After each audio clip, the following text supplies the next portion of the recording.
All right, God bless you, and welcome to Monday's edition of the Evening Word. I pray that you all have had a productive and a fun-filled weekend. I certainly did. This past Sunday, we had our first church picnic of the year, and it was so great to be outside with the people of our church. I want to give a shout out to Deacon Cam and Brother Amra, as well as Elder Lamerdis, for manning the grill yesterday at our church picnic.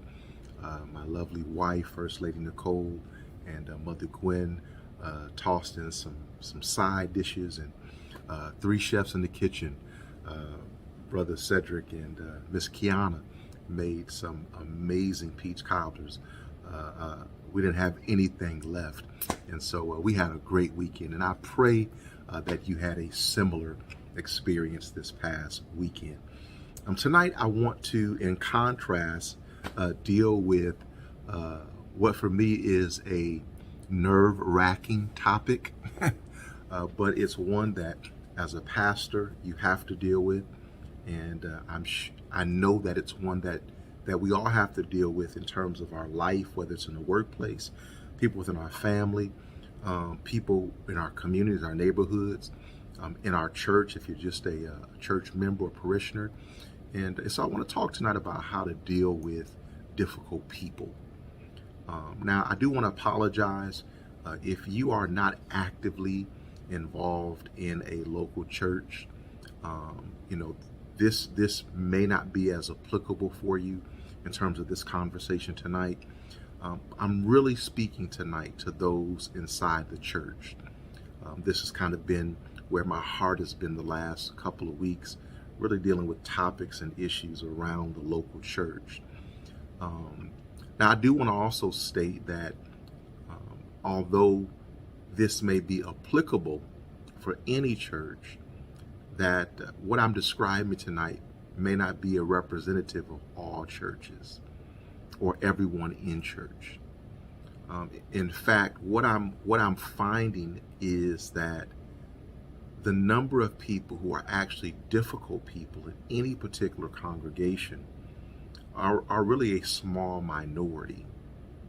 In most cases, a very small minority. The problem is, it's just something about our human nature where we give so much space and place to the voices of those who are spewing the most negativity, or who are behaving in ways that bring the most dissension and division. And so it's not a representation, I should say, of the majority of people in church. And I just want to give that disclaimer because I know that there may be some people who are not churchgoers, some unbelievers who may pass through this live stream.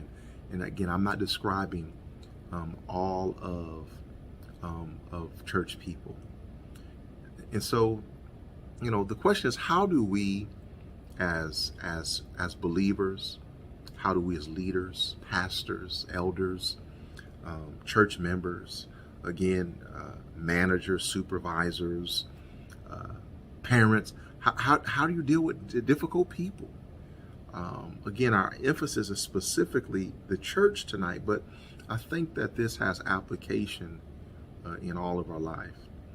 Now I will say, as Jesus taught the disciples on how to build the church, a key command, a chief command, if you will, be is to love people,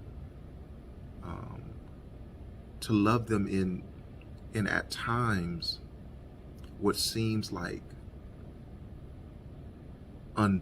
unbearable or unusual ways. In other words, God will stretch us beyond what we think is possible. And so I want to kind of deal with how to deal with negative people, and we'll begin with this one. The first thing that I think you have to do when dealing with negative or difficult people in the church is that you have to filter their negative talk. In other words, you have to ask yourself, what this person is saying, does it line up with truth? is it true? Now, if it's not true, then you can dismiss it quickly so that it won't begin to control you.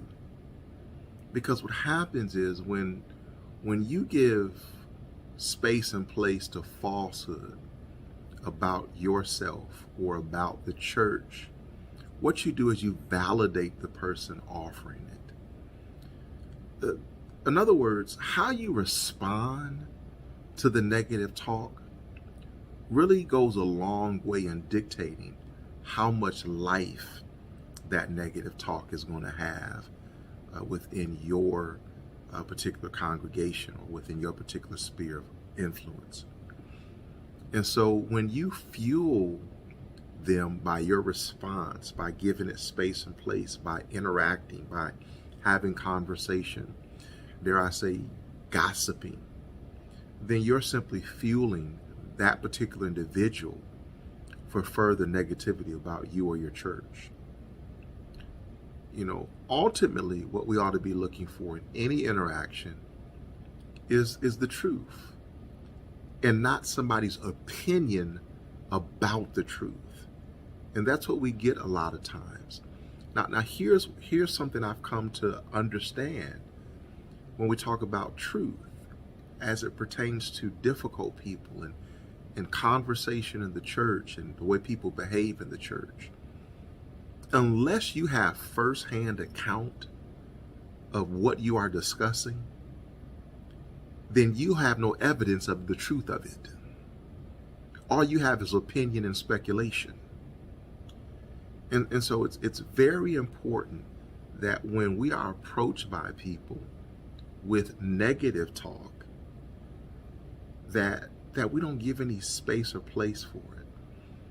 My pastor, when we were growing up, taught us about the spirit of Belial out of the Old Testament. And there's this spirit, there's this pattern where people will drop off half truth and then move on and leave half truth there for people to kind of ponder over. And what happens is you end up getting stuck in that half truth. You begin to obsess over it, and what happens is it begins to grow and morph and change. And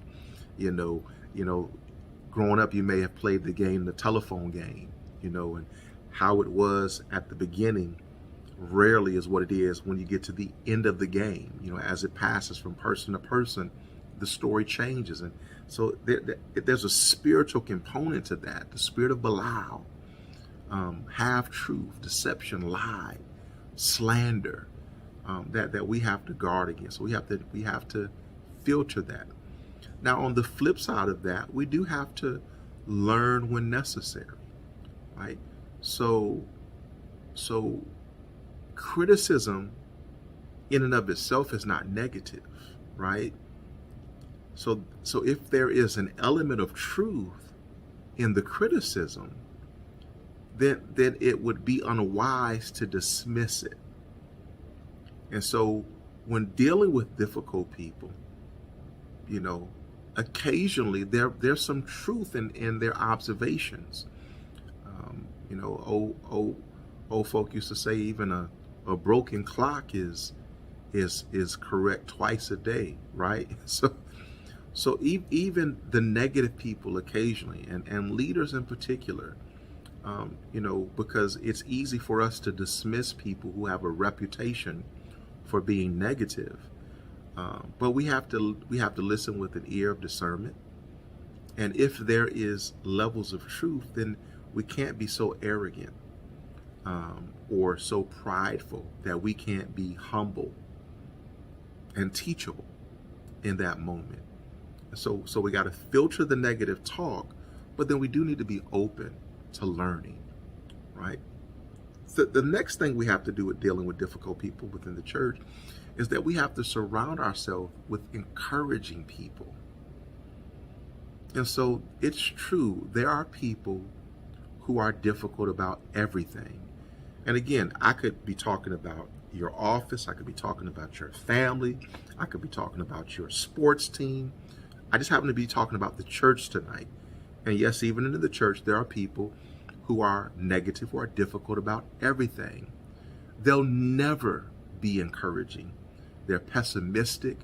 They're very melancholy. Their approach on life, I call it the Eeyore, mentality. That's the character from Winnie the Pooh who always had this doom and gloom disposition and outlook on life. There are some people in church who are like that. That's the reality of it. I don't care how much you pray and how much you praise and worship. The church could be going up in high praise, and they'll find something to point out, in terms of the music. The musician is off, or the choir didn't hit the note, or the light went out up there. I mean, they'll just find something. Those people exist, but we can't allow the minority to drive the atmosphere.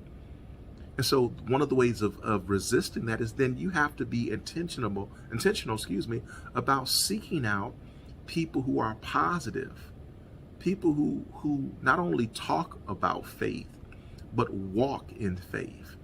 These are people who have great attitudes. They are supportive of the vision of the church. They're supportive of individuals.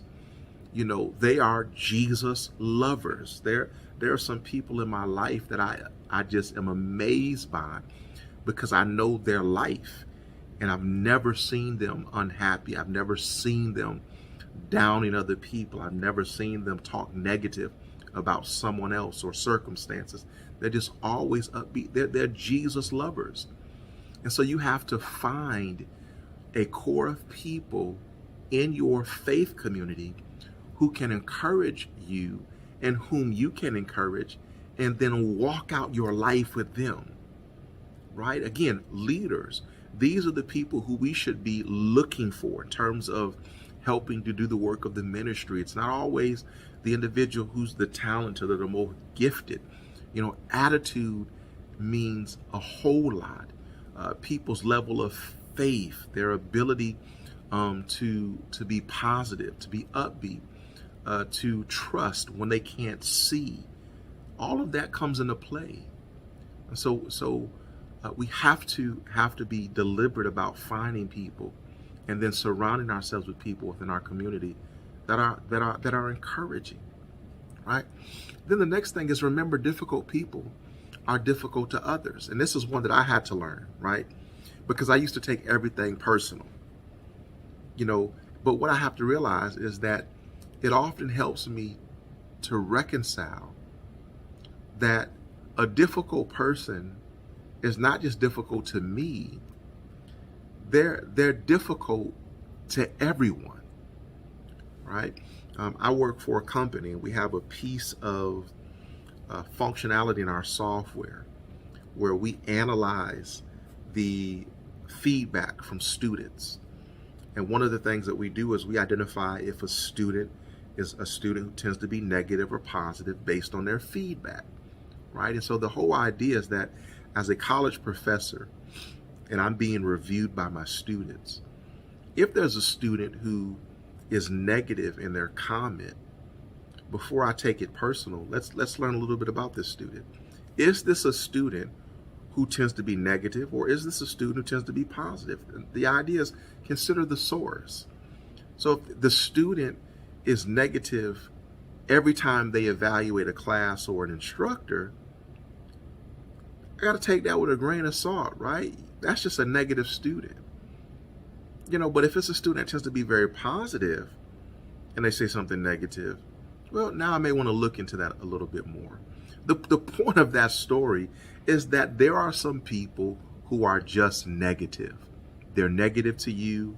They're negative about your church. They're probably at your church because people got tired of them being negative at the church they were at and told them to go or drove them out somehow, made it so uncomfortable for them that they now are at your church. They're now at your job. They now want to be attached to your family, right?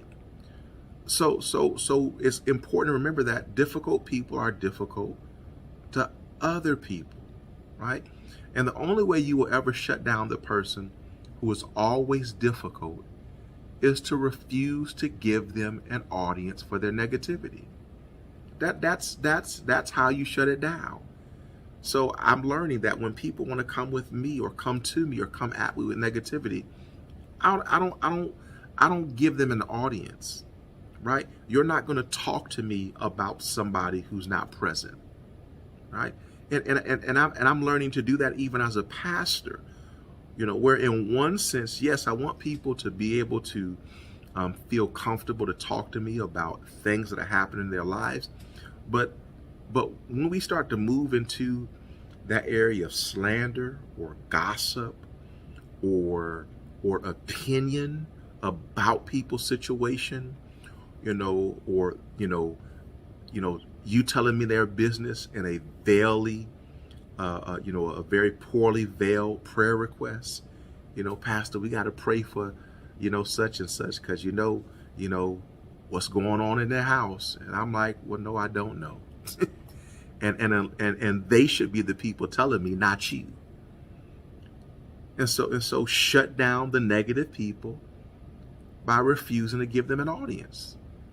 But the more they're given an audience, a voice, the more they bring other people into their negativity, right? And if the same attention is placed on people who are negative, that's going to expand. And so if we place that attention rather on people who are positive, then the influence will be more on the positivity.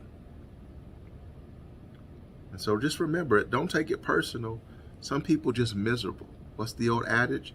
Misery loves company. Right? It's the truth. Now, the next thing is probably one of the most difficult in this is that you do have to confront untruth.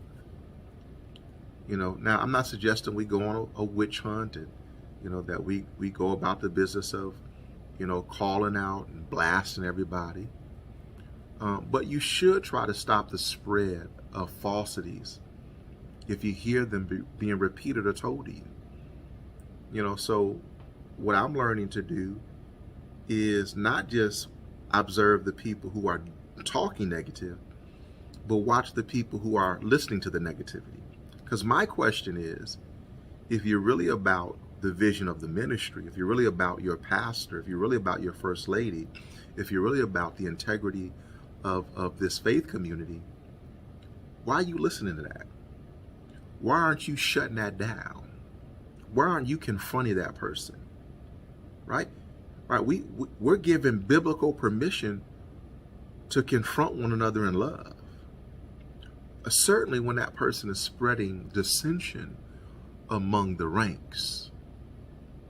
And so I'm starting, as I get older, to take issue not just with the originator of the negativity, but I want to know why you, deacon, I want to know why you, preacher, I want to know why you, elder, I want to know why you, man of God, woman of God, I want to know why you ain't shut that down. And I'm holding myself to the same level of accountability, right? Because, some of the worst, or I should say it this way, some of the most negative people associated with the church are clergy. And we can talk about the reasons why, but it's a lot of jaded preachers, a lot of jaded pastors.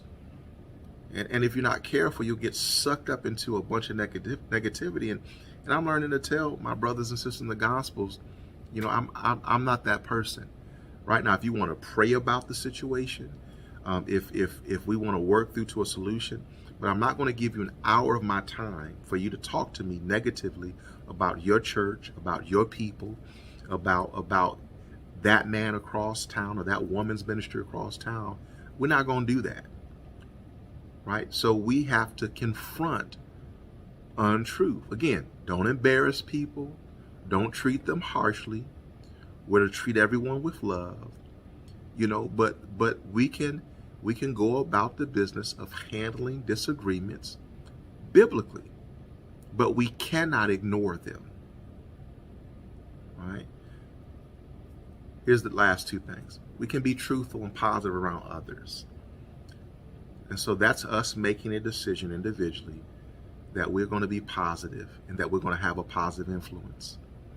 Here's what I've seen happen.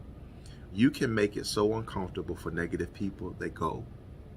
When they're no longer getting an audience, when they realize that nobody's listening to them and they no longer have the ears of folk, they're either going to change, they're going to be open to the love of Christ working in their heart, or they're going to leave. So when we're truthful and we're positive on a consistent basis, we either create an atmosphere for the negative people to be transformed, or they leave. But we can't repeat untruth, and be accused of being hypocritical and think that we're going to impact negative people. Right? Now, certainly negativity spreads fast. One of the things I hear nowadays is, why believe the truth when the lie is so much better? And there's a lot of validity to that. But I just believe that positivity can be just as contagious, right? So if we begin to have a right attitude concerning these things, then we can see a change. And the final thing, kind of where we started, is we just have to love everyone. This really is probably the most important one. That's why I started there, just kind of gave you a hint. But it's the hardest one. This is the hardest one, and I will tell you, as a pastor, it's a hard one because you are privy to everybody's life, and you have to hold on to so much, yet you got the bullseye on at all times. Right? And so you're the target, yet you are full of ammunition. But you have to walk with integrity. And so it's hard loving people who are talking about you. It's hard loving people who don't support the ministry in terms of their gifts and their giving and their presence. It's hard loving people. But I have to look at the example of Jesus. You have to look at the example of Jesus. And, Jesus lived. And I don't think we think about this. I was sharing this with my wife today. We read the Gospels of Jesus and understand that we just got the highlights. And at that, just some of the highlights. So his whole life, his whole ministry is not within the Gospels. We just get a snapshot of his life. So just think about this. Jesus, for 3 years, 365 days a year, lived, walked with, talked with, I'm going to assume even on occasion, laughed with Judas. Did you hear that? For 3 years, he did life with a man that he knew was going to betray him. So when we're challenged to love difficult people, that's the standard that we're going after. And so when we want to discard people, when we want to turn our back on them, when we want to treat them harshly, right? And I'm learning, now, because I want to be very clear, I'm not suggesting that you expose yourself to misuse and misrepresentation, and that you allow people to abuse you physically or use you. That's not what I'm saying. But the fact is, we have to be very loving, even in confronting untruths, even in confronting difficult. We got to be loving because Jesus is our example, and he lovingly lived with a betrayer for 3 years. So we're called to love everyone. In fact, if you can't love the people who are most difficult to love, I suggest you'll have a hard time being effective in any capacity in terms of this Christian journey, especially leaders. Find the most difficult person you know and let them be your standard. In other words, are you loving that person? Could you pray for that person? That person who you know is talking about you. Could you pray for them? Could you lay hands on them and anoint them? Could you intercede for them? Right? And when we begin to love people, again, I'm not excluding them from culpability. I'm not saying we allow people to walk on us. But this following Christ thing is deep, y'all. Jesus lived with the betrayer for 3 years. Not just went to church with him once a week or hung out with him occasionally. He was with Judas every day. Judas was there. Every conversation, every meeting, they broke bread together. They swam, in the Jordan River together. They sailed on the boats in Galilee together. He was there. And it's because Jesus loved him, even in his dysfunction, even in his demonic way of being. Jesus still loved the soul of Judas. And one of the things is that when you approach people from this place of love, difficult people, you understand most likely they're difficult for a reason, right? I've learned at 45, I want to say a different word. I almost said it, but this is the live stream, right? The Elam Christian Fellowship, the Evening Word live stream. Jerks don't just start off jerks. They just start that way.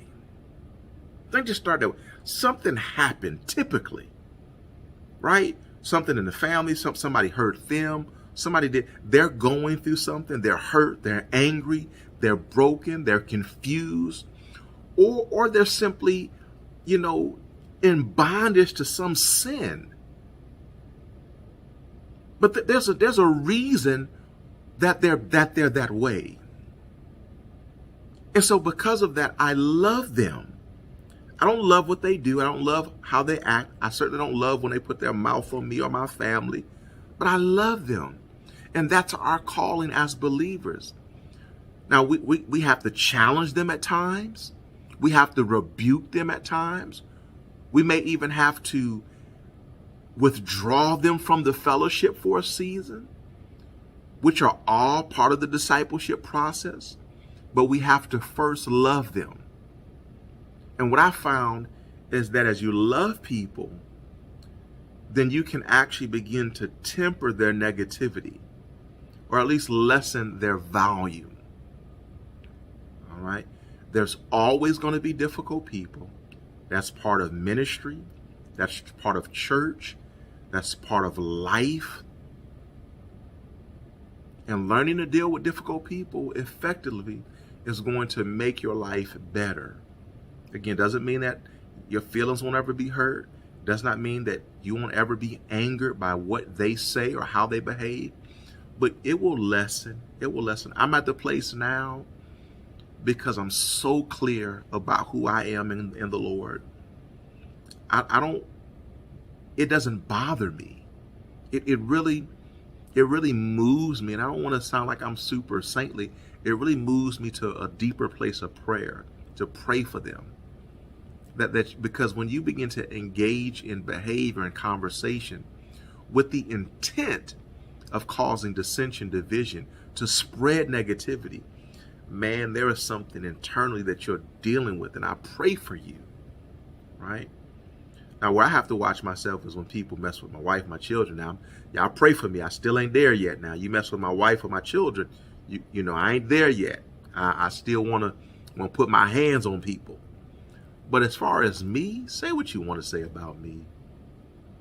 Your commentary, your opinions. It is what it is, right? I'm going to pray for you. And I'm going to love you. Now, I may not fellowship with you, because we can talk about that. Loving you doesn't mean I have to be with you. I don't have to fellowship with you. I don't have to have dinner. I ain't got to invite you over my house. You don't have to be within my circle. I love you. Love you from over there. You stay on that last row. Right? But I'm gonna love you. I'm gonna pray for you, and hope that God does the work in your life. as he's doing work in all of our lives. Because here's the deal. All have sinned and fallen short of the glory of God. So even that person who's negative, the moment I begin to judge them and hold them in contempt, now I'm stepping into sinning. So folks, we all got to deal with difficult people. They come, they go sometimes. Sometimes they don't go. They're transformed. But Jesus gives us the example. And that was straight from the Holy Spirit, because I didn't even think about that till I began to talk. He lived with Judas for 3 years. Lived with him. Did life with him. Knowing he was a hater. Knowing he was full of negativity.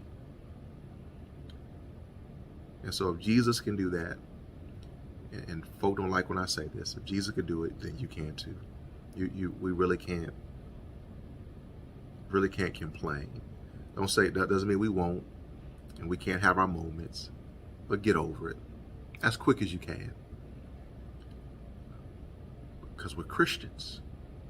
We follow the example of Christ, and he even shows us how to deal with that. And so God bless you tonight. This was a little longer than I intended, but I pray that it was helpful. Again, whether it's in your church, your workplace, your family, your community, we all got to know how to navigate difficult people. God bless you.